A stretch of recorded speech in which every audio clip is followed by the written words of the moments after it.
दिल्ली के एक बिल्डिंग में जिसको बीएनबी का लाइसेंस मिला हुआ था, वहां पर आग लग गई और इसमें 21 लोगों की मृत्यु हो गई। इस घटना ने पूरे देश का ध्यान अपनी ओर आकर्षित किया और इस घटना का संज्ञान लेते हुए उत्तर प्रदेश में भी अलर्ट जारी किया गया है। एक सप्ताह के लिए अभियान शुरू किया गया है कि यहाँ के होटल, बड़ी बिल्डिंगों में फायर विभाग के अधिकारी पहुंचेंगे और फायर ऑडिट करेंगे, जिससे कि भविष्य में इस तरीके की घटनाएं ना हो। हमारे साथ लखनऊ के चीफ फायर ऑफिसर अंकुश मित्तल जी हैं। हम इनसे बातचीत करेंगे और समझेंगे कि सर लखनऊ को किस तरीके से सुरक्षित बनाएंगे, क्योंकि आग की घटनाएं रोक पाना अपने आप में एक चैलेंज होता है। ऐसे में जो ऑडिट कराते हैं, जो व्यवस्थाएं होती हैं, उसकी किस तरीके से उनका जायजा लेंगे?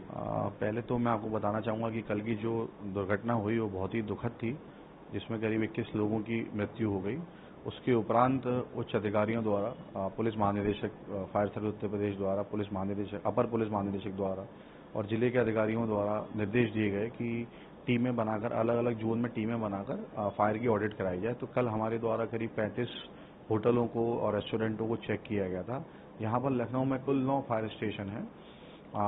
उन 9 फायर स्टेशनों में प्रभारी के माध्यम से अलग अलग टीम बनाई थी। वो एलडीए के संग और पुलिस फोर्स के संग साथ में संयुक्त रूप से निरीक्षण किया गया। इवन मैं भी कल साथ में निरीक्षण था। हमारे पुलिस महानिदेशक श्री सुजीत पांडे सर भी मौके पर, उन्होंने भी होटल चेक किया था।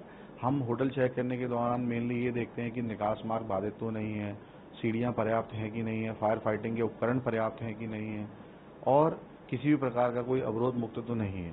तो ये सारी चीज़ें हमारे द्वारा देखी गई और अगले 7 दिवस तक यही ट्रेनिंग या एक ड्राइव पूरे जनपद लखनऊ में चलाई जाएगी और साथ में एलडीए और पुलिस फोर्स के ही साथ ये ड्राइव संपादित की जाएगी।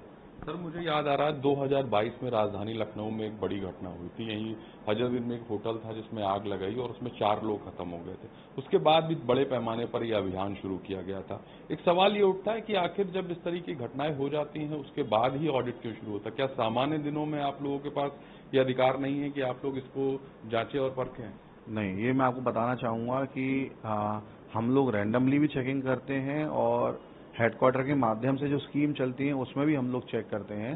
तो चेक करने में ये ड्राइव कंटिन्यूसली पूरे साल भर तक कंटिन्यूसली चलती रहती है। हमारे द्वारा पहले भी 150 से ज़्यादा होटलों को ऑलरेडी नोटिस दिए जा चुके हैं, जिसमें कुछ की बिजली भी काटी जा चुकी है, कुछों के लिए लाइसेंस निरस्तीकरण के लिए भी लिखा गया।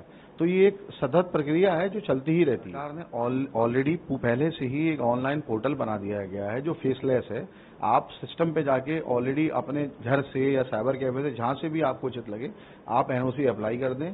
7 दिवस के अंदर हमारे यहाँ से उसका निष्पादन हो जाता है हर स्थिति में। ड्राइव के साथ साथ हम जहां भी जा रहे हैं वहां लोगों को जागरूक कर रहे हैं, मॉकड्रिल के माध्यम से अवेयर कर रहे हैं कि